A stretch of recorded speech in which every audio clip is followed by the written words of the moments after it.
Analog synths get all the love, don't they? I've actually found that my favorite category of vintage synthesizer is the so-called vintage digital category, because although there are many modern analog synths that you can buy on the market today that really do capture the magic of the late 70s and early 80s, I think that no one has really done a good job recapturing what was so special about the late 80s and early 90s with those grainy digital PCM Rompler sounds that we heard from that era. And so I wanted to do a video highlighting what I think are the top 5 picks I have for best vintage digital synthesizers of all time. Starting up, I want to talk about my favorite vintage digital Rompler, and also by far the cheapest synth on this list. I say synth, it's a Rompler, although it has some synthesis built in, but that would be the Emu Proteus from 1989. I actually have an Emu Proteus MPS plus orchestral, which is the keyboard version, and you can get an MPS right now for $435 on Reverb, making it one of the most affordable vintage keyboards I've ever recommended. Here's how it sounds.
This is my secret weapon.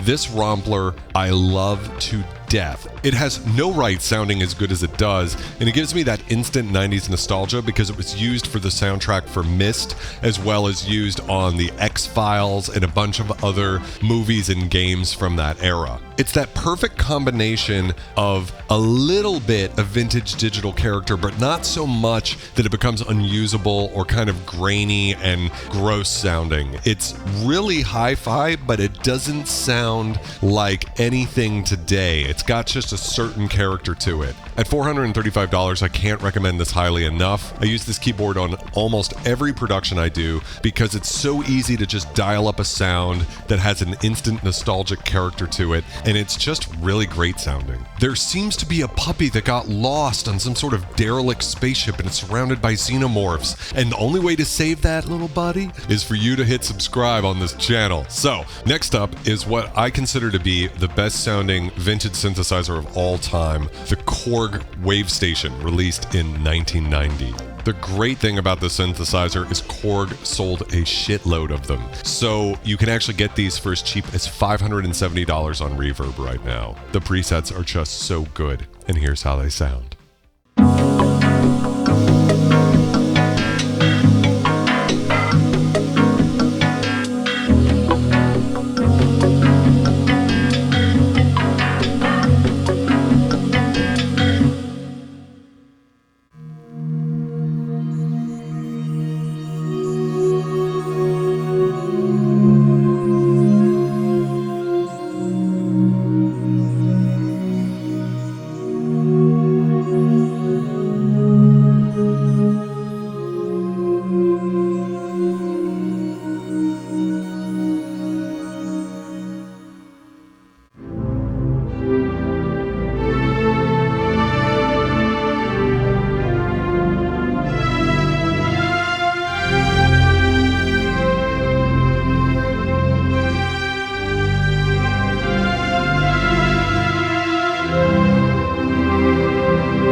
What's so special about the wave station is wave sequencing, which is the new type of synthesis invented for this keyboard. Wave sequencing is where you take little snippets of waveforms and sequence them in a row. So when you press a key, it plays back not just one waveform or something like pulse width modulation, but actually many different waveforms that can be different pitches and different timings and different crossfades. It's really complex stuff, but it sounds absolutely magical. And I think the secret sauce of this keyboard is the fact that Dave Smith, who invented the Prophet 5, invented MIDI, probably the greatest synth designer of all time, after his company Sequential Circuits went under, was acquired by Yamaha, which then acquired Korg. So he moved over to the team that worked on the wave station and helped design it. And I think that's why this keyboard is just insane. Like, it sounds like no other synthesizer out there. And sadly, Korg's Wave State, while a really cool synthesizer, to me does not capture the tone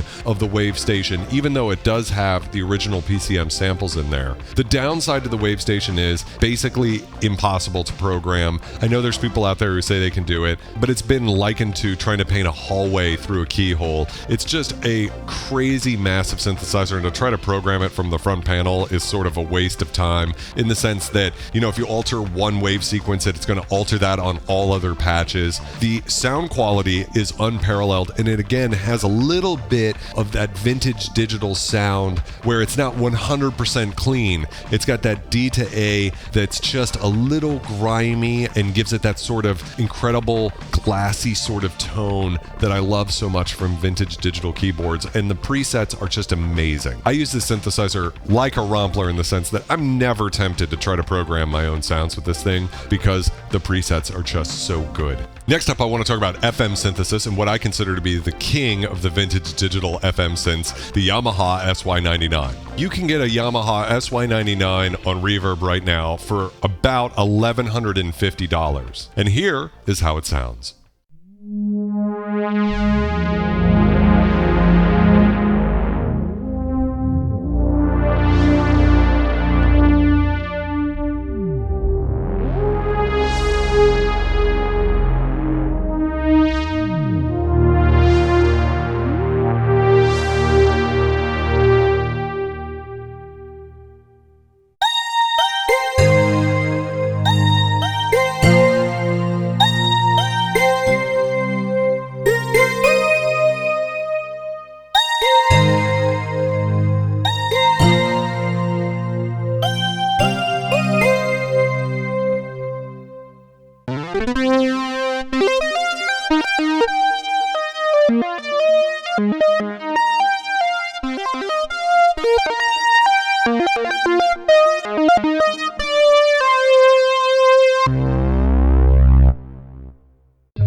Released in 1991, it's basically the upscaled or Mark II version of the SY77 that came out in 1989. And if you can get your hands on one of those, I think that's a really awesome buy as well. You can usually get them for about half the price of a 99. But the 99 is really the king because it has the upgraded effects. The idea behind the Yamaha SY99 is it's basically a Yamaha DX7 Mark II stacked with a whole PCM sample library, fully resonant digital filters, and analog style synthesis. So it's basically like a D50 in that it's got onboard effects and PCM samples, but they're much higher quality than Roland's D50 or Korg's M1. They are super pristine, and it's also got a very complex FM engine built in where you've got 6 operators, but you can use waveforms that aren't just sine waves. You can use sawtooth waves and all sorts of things, and even use the samples as modulators in the FM synthesis. So it's super complex stuff you can do with the synthesizer. It's basically the Long Dong King. It's the biggest vintage synthesizer I have with 76 keys.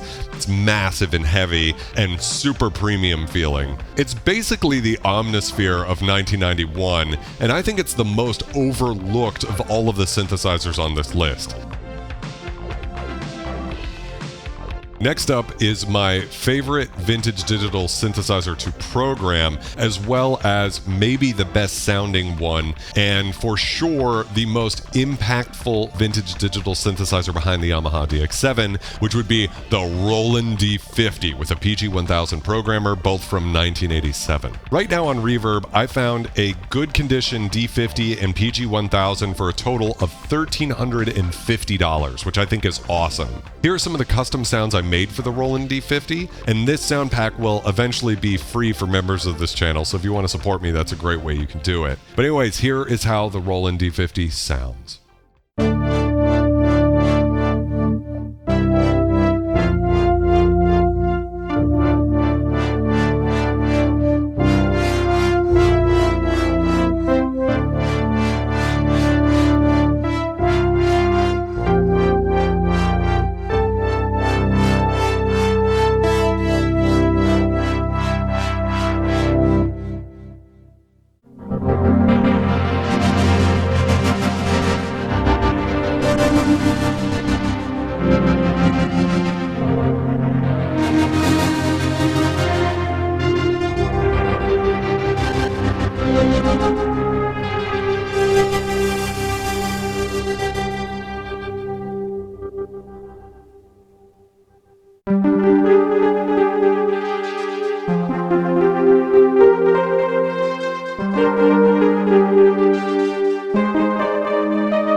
Digital was all the rage, and Roland was biting dust. They were trying to figure out what to do. The JX10 was not selling like they wanted it to, and so they came up with this idea of LA synthesis, which is where you take a short sample, because back then RAM was so expensive you couldn't just put a bunch of long samples in a synthesizer, but they could fit a bunch of short ones and use those at the beginning of synthesis and fill the rest of the sound out with virtual analog synthesis, and then use a bunch of effects to make it sound glorious. So the D50, along with being Roland's first digital synth, and therefore having that incredible vintage digital character, is also the first synthesizer credited with having onboard effects like delay and reverb and chorus. And if you listen to any given part of the D50, like the virtual analog stuff, or just listening to the attack samples or the sustain samples, or the sort of metallic reverb, none of the parts on their own sound all that great, but somehow when you put it all together, the sum is greater than the parts. It is the most incredible sounding Roland synthesizer. I think it's amazing and warm and fat. You think of digital, you think of like kind of tinny and brittle, you know, hurting your ear harshness, but the D50 is not like that at all. It sounds so freaking good, and I think it's a joy to program. I actually made a 3-hour masterclass on how to program the D50. The link will be above me and in the video description. It basically is just the most incredible synthesizer, and I love this thing so much. It's just perfection, and I love it. And finally, we have arrived at what I consider to be the greatest vintage digital synthesizer of all time, the Roland JD800 from 1991. Right now, the cheapest good condition Roland JD800 I could find was $21.50. This is how the JD800 sounds.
All throughout the 80s, synthesizer manufacturers started stripping the knobs and faders off of their synthesizers, instead preferring the sleek and minimalist look of the Yamaha DX7. It was also a great way to save money because you could also sell the real synthesist a programmer that they could buy that gave them the hands-on control. But what they found was a lot of people just wanted to play the sounds, and there's nothing wrong with that. But nowadays, for us synth dweebs, we really love knobs and faders. And so in 1991, Roland decided to buck the trend and go completely opposite of what everybody else was doing at the time and make a giant Nostromo-like fader-laden monster. I mean, whenever anybody's seen a JD800, they immediately covet it because it just looks incredible and it sounds as good as it looks. The JD800 has 108 different waveforms that you can start with and also really great digital filters, and it's sort of the baby of Eric Persing, the creator of Omnisphere.